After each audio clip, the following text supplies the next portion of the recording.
Hello guys, welcome back to your favourite channel exam देखो। आज हम स्टार्ट कर रहे हैं कंप्यूटर लिटरेसी। जैसा कि आपको मालूम है, फसाई 2020 में आपका जो एग्ज़ाम होने वाला है उसका एक पार्ट है, बहुत ज़्यादा इंपॉर्टेंट पार्ट कंप्यूटर लिटरेसी का, जिसमें आपके 25 क्वेश्चन आएंगे जो कि 100 मार्क्स के होंगे। तो आपके कहने पर मैंने ये वीडियो स्टार्ट की है, जो कि आज पार्ट 1 है। तो आइए स्टार्ट करते हैं। वीडियो को लास्ट तक देखना, चैनल को जरूर सब्सक्राइब कर लेना ताकि आपको हर पार्ट मिल सके और आपके सारे क्वेश्चन एग्जाम में हो सकें। तो आइए स्टार्ट करते हैं। तो जैसा कि मैं आपको बोल रहा था कि एम एस वर्ड का आज मैं स्टार्ट कर रहा हूँ पार्ट 1। और इस तरह से एम एस वर्ड के 3 पार्ट आएंगे, उसके बाद एक्सेल के भी 3 पार्ट आएंगे और पावर पॉइंट के भी 3 पार्ट आएंगे। और आपका जो बचता है व्हाट्सअप, फेसबुक, ट्विटर, इंटरनेट, इसके भी 3 पार्ट या 2 पार्ट आएंगे। तो इस तरह से आपके पास, मैं आपको एक बात बता दूं, आपको मैं कम से कम 12 या 13 वीडियो अपलोड करूंगा। 12 या 13 वीडियोज़ आएंगी आपके इसी चैनल पर। और अगर आपने ये 12-13 वीडियो देख ली तो मैं आपको 100% दावा कर रहा हूँ, आपके 25 क्वेश्चन में से 25 क्वेश्चन आपके 100% आएंगे, आपके 100 मार्क्स में से 100 मार्क्स आएंगे और एक नंबर भी नहीं कटने वाला। आपने अगर ये वीडियो एक नहीं 2 बार 3 बार या रिवीजन कर लिया 3-4 बार इन वीडियो का, तो आपको एक भी क्वेश्चन नहीं जाने वाला। तो उसके लिए आपको चैनल को सब्सक्राइब करना होगा, क्योंकि आपको मैं पार्ट में दूंगा तो हर पार्ट आपको मिलता रहे। तो सब्सक्राइब कर लीजिए। वीडियो अच्छी लगती रहे तो लाइक करते रहना और कमेंट जरूर करना। अगर कुछ समझ नहीं आता, कोई आउट ऑफ क्वेश्चन हो आपके दिमाग में, वो भी मैं आपको कवर कर दूंगा, कमेंट में बता देना। तो जो भी ये है, जो कुछ मैं बता दिया। अब बात करते हैं क्वेश्चन की, कैसे कैसे क्वेश्चन मैं लाऊंगा, तो देखते हैं। तो देखिए, क्वेश्चन इस तरह से होंगे कि आपका लगेगा नहीं, आप जैसे कंप्यूटर बैठे हो ना, इस तरह से लगेगा जैसे आप कंप्यूटर वर्क कर रहे हो। इस तरह से स्टेप बाय स्टेप क्वेश्चन आएंगे। बीच बीच में से क्वेश्चन उठा कर नहीं लाऊंगा, स्टेप बाय स्टेप क्वेश्चन होंगे और आपका सारा क्लियर होता जाएगा। तो अब बात करते हैं क्वेश्चन फर्स्ट की, जो माइक्रोसॉफ्ट वर्ड क्या है, माइक्रोसॉफ्ट वर्ड क्या चीज़ है। तो उससे पहले आपको बता देना चाहता हूँ, एम एस जो ऑफिस है, एम एस ऑफिस में 3 पार्ट होते हैं। वर्ड, एम एस ऑफिस में माइक्रोसॉफ्ट वर्ड होता है, एक्सेल होता है और पावर पॉइंट होता है। तो ये 3 पार्ट होते हैं एम एस ऑफिस के अंदर, ठीक है। एक क्वेश्चन पूछा गया था एस बी आई पी ओ के अंदर कि एम एस ऑफिस क्या चीज़ है। एम एस ऑफिस एक सॉफ्टवेयर है या सॉफ्टवेयर सूट है। तो देखिए, एम एस ऑफिस जो है एक सॉफ्टवेयर सूट है, ठीक है, और सॉफ्टवेयर सूट है। तो इसका मतलब क्या है, तो एम एस ऑफिस एक जो है सूट है, सॉफ्टवेयर का सूट है। तो सॉफ्टवेयर सूट क्या होता है, जब कोई भी सॉफ्टवेयर है, अगर उसके अंदर एक सॉफ्टवेयर के अंदर 2 सॉफ्टवेयर हो या 3 सॉफ्टवेयर हो या 4 सॉफ्टवेयर हो, काफ़ी सारे सॉफ्टवेयर हो, तो एक सॉफ्टवेयर सूट बन जाता है। तो इसी तरह सॉफ्टवेयर एम एस ऑफिस एक सूट है।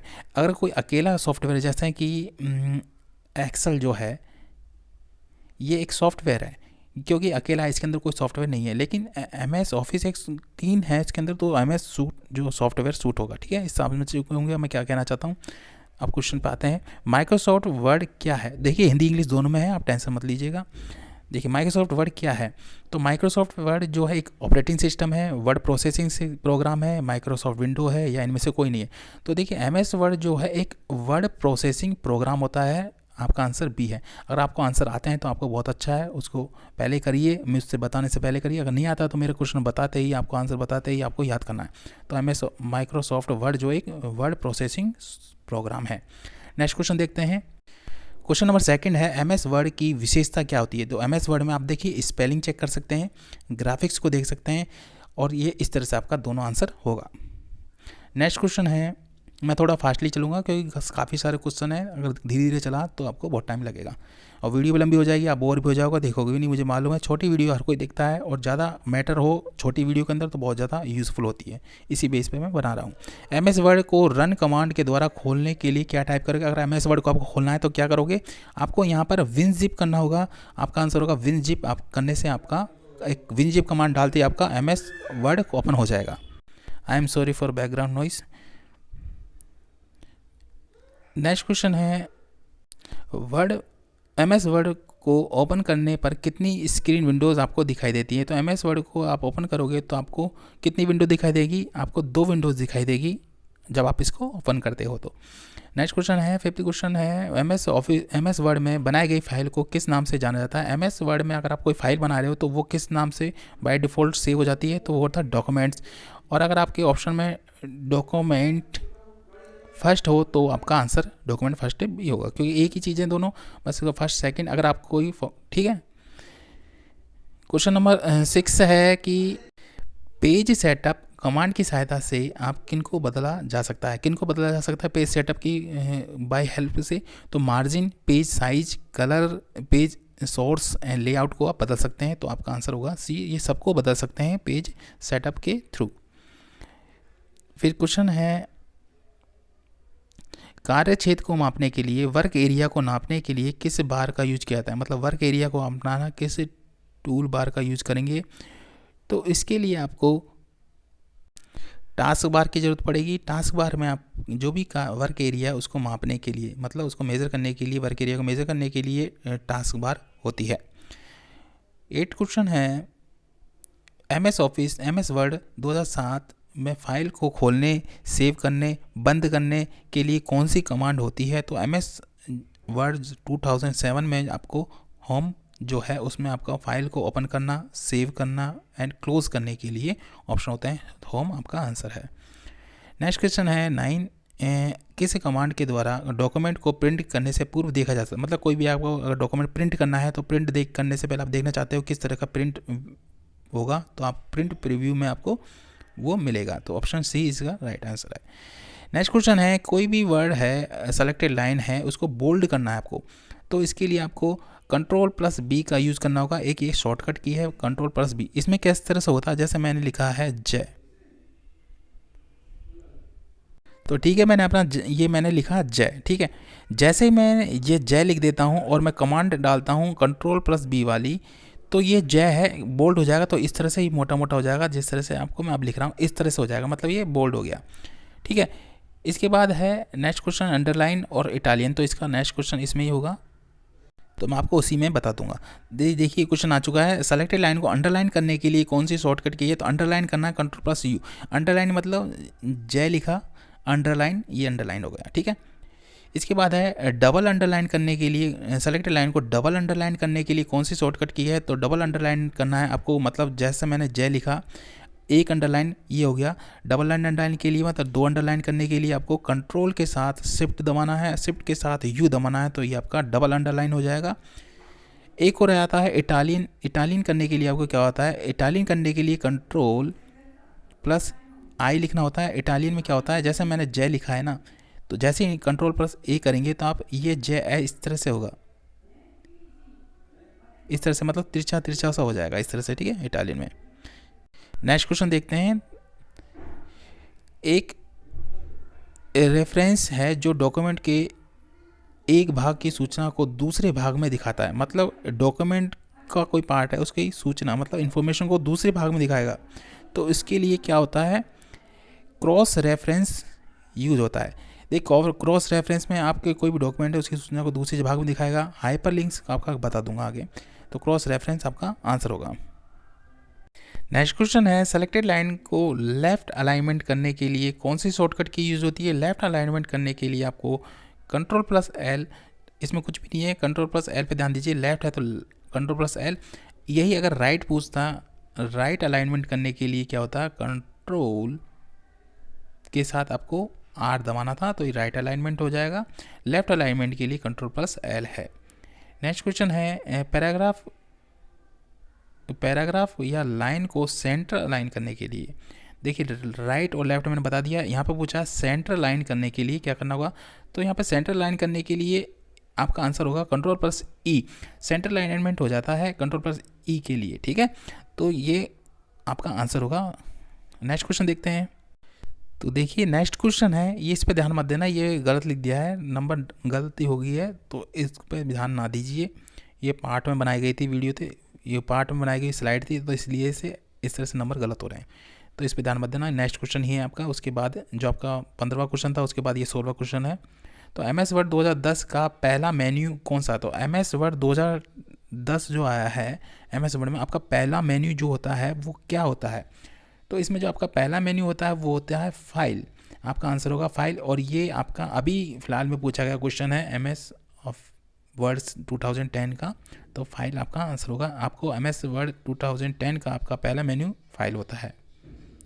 नेक्स्ट क्वेश्चन है MS वर्ड में सबसे नीचे जो स्क्रीन प्रदर्शित होती है, जो स्क्रीन आपको सबसे नीचे दिखाई देती है MS वर्ड के अंदर, उसको क्या कहते हैं। सबसे नीचे जो स्क्रीन होती है उसको बोलते हैं क्वेश्चन नंबर नेक्स्ट है, इस वापस स्टार्ट करते हैं। एम एस वर्ड में सबसे नीचे जो स्क्रीन दिखाई देती है उसको क्या कहा जाता है? तो एम एस वर्ड में सबसे नीचे जो होता है वो स्टेटस बार होता है। आपका आंसर होगा स्टेटस बार। तो देखिए ये एम एस वर्ड का पेज है। यहाँ पर आपका, यहाँ पर ये दो होते हैं। तो ये जो होता है ये टाइटल बार होता है, यहाँ पे आपका डॉक्यूमेंट लिखा होता है, और ये जो होता है ये स्टेटस बार होता है। तो नीचे वाला स्टेटस बार होता है, टाइटल बार ऊपर। जैसा कि आपको पता है, कोई भी अगर आपका पेज है, कॉपी का पेज है, अपन पेज है, तो आप ऊपर सबसे पहले टाइटल ही तो लिखते हो, तो टाइटल सबसे ऊपर होगा। स्टेटस क्या है इसका? तो सबसे नीचे जो स्टेटस होगा वो लिख देते हैं। तो इस तरह से आपका आंसर होगा।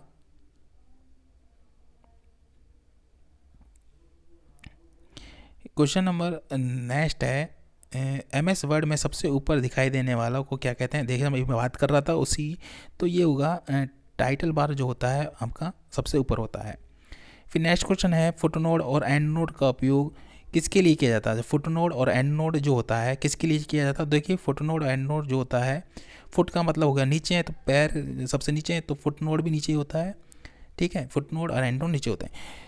तो देखिए फुटनोट और एंड नोट का उपयोग किसके लिए किया जाता है? तो जैसे कोई भी चीज़ है, जैसे मैं एक पेज लिख रहा हूँ, अगर कोई एक ही वर्ड बार बार रिपीट हो रहा है, या तो मैं उसको एक साइन दे दूंगा, जैसे स्टार मैंने उसको दे दिया है, या फिर डॉलर दे दिया है, कुछ भी दे दिया। जैसे आप मार्कशीट देखते हो, तो मार्कशीट में आपको नीचे नीचे जो दिखाई देता है कि इसमें बताया जाता है, अगर आपने डिग्री वाली मार्कशीट या कोई अच्छी लेवल की मार्कशीट या कुछ भी हो, हर मार्कशीट में आता होगा जहाँ तक मुझे पता है, तो एक साइन देते हैं। जैसे इसको दे दिया तो इसमें लिखा होता है, अगर आपने कोई एग्ज़ाम का पेपर बैक रह गया है तो इसका मतलब बैक है।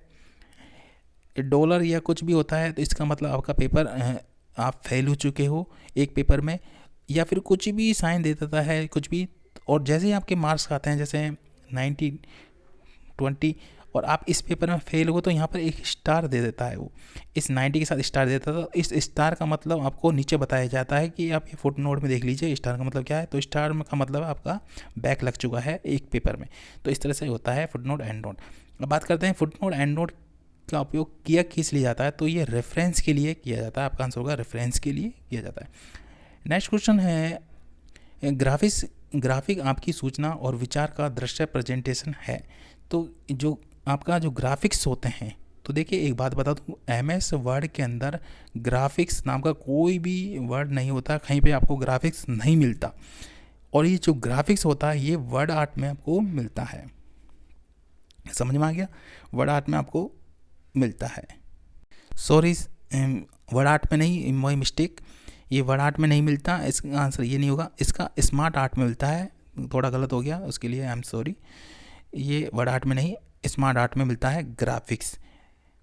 तो ग्राफिक्स जो होता है वो आपको एम एस वर्ड में कहीं नहीं मिलता, और जो ग्राफिक्स होते हैं वो स्मार्ट आर्ट के अंदर होते हैं। याद रखना इसको, ठीक है? ये गलत हो गया था मेरे से, ठीक है?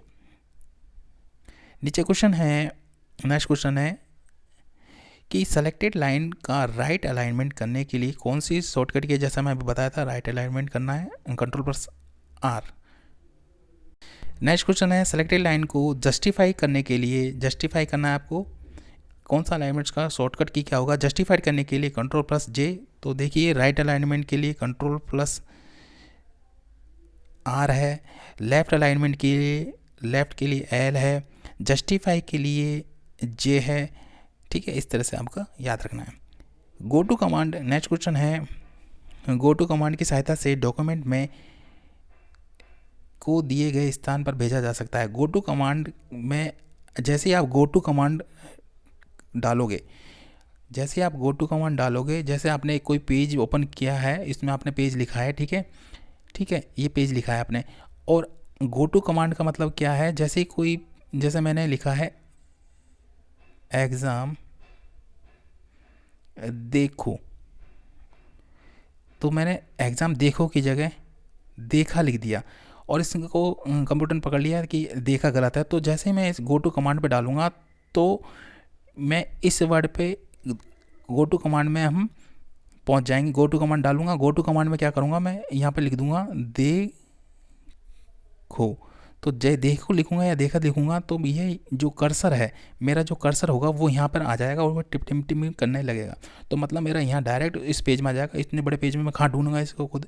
तो ये गो टू कमांड से मैं यहाँ पर डायरेक्ट आ जाऊँगा, और गो टू कमांड में देखा लिख दूँगा और यहाँ पर आ जाएगा।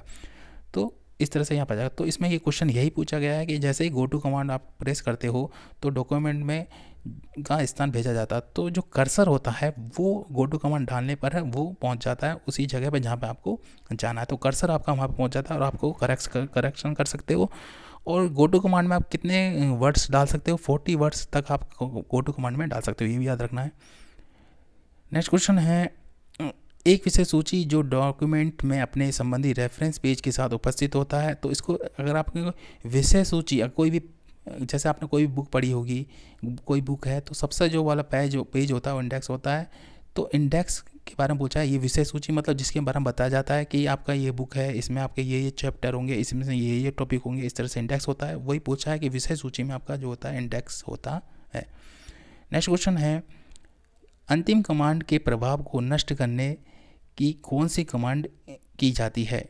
तो जैसे ही इसमें आपको डिटेल से बता देता हूँ, जैसा मैंने लिखा जय, तो जैसे ही इसमें पूछा अंतिम कमांड कौन, जय मैंने लिखा है। तो यहाँ पर देखिए मैं अगर इसे अंडू करता हूँ तो अंडू का मतलब हो गया जैसे ही मैं जय को करूँगा, एक मिनट,